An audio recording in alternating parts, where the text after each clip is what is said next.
নমস্কার বন্ধুরা, কেমন আছো সকলে? আশা করি আমরা যে যেখানেই আছি আপন আপন কর্তব্যগুলোকে ভালোবাসা সততার সাথে সম্পূর্ণ করার আপ্রাণ চেষ্টা চালিয়ে যাচ্ছি। আর আমরা আমাদের এই যে সাধনা, এই সাধনায় মা বাবার আশীর্বাদে, গুরুদেবের কৃপায় আর পরমেশ্বরের ইচ্ছা অনুসারে সফল হব, তাই তো? তাহলে এসো এই শুভকামনা নিয়ে শুরু করি। সাধনায় কি না হয়, লেখক শ্রী তিনকড়ি পাত্র।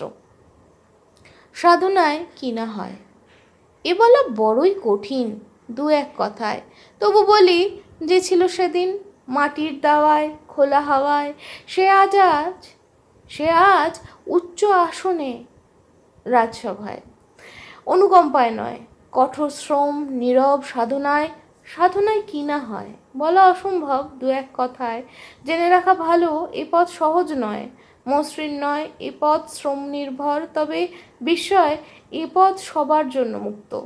অবারিত দ্বার, বাধা নেই কারো এই শ্রম সাধনায়, নেই ছোট বড় নীচ জাতপাত।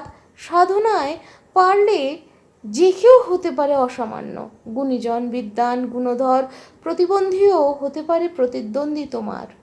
জিতে নিতে শ্রেষ্ঠ আসন বিদ্যায় শিক্ষায়, মহামূর্খ কালিদাস সাধনায় হয়ে গেল আদি কবি মহাকবি কালিদাস। অমর সৃষ্টি তার অভিজ্ঞানম শকুন্তলম, আবারও পারে দস্যু রত্নাকর মহাদস্যু যে। সমাজের ত্রাস সাধনায় হয়ে গেল সে, ঋষি বাল্মীকি আদি কবি তিনি রামায়ণ রচয়িতা মহাকাব্যকার।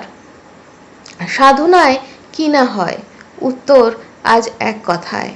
আব্দুল কালাম দারিদ্র্যের শৃঙ্খল ভাঙা, অটল মনোবল ভরা মিসাইল ম্যান। বিশ্বের সেরা বিজ্ঞানী, সবার গর্ব, ভারত সন্তান, রাষ্ট্রপ্রধান এপিজে আব্দুল কালাম। সাধনায় কি না হয় উত্তর আর ভয় নয়, এবার ডোবো নীরব সাধনায় শ্রম সাধনায়। তো বন্ধুরা, আজকের কবিতা এই অবধি। হয়তো এই কবিতার পর আর কিছু ব্যাখ্যা করার দরকার নেই। খুব গরম, প্রচণ্ড গরম, অস্বস্তি হচ্ছে, সবাই আমরা ভালোভাবে নেই, আমাদের খারাপ লাগছে হয়তো, কিন্তু সুস্থ থাকতে হবে, সাধনায় এগিয়ে যেতে হবে।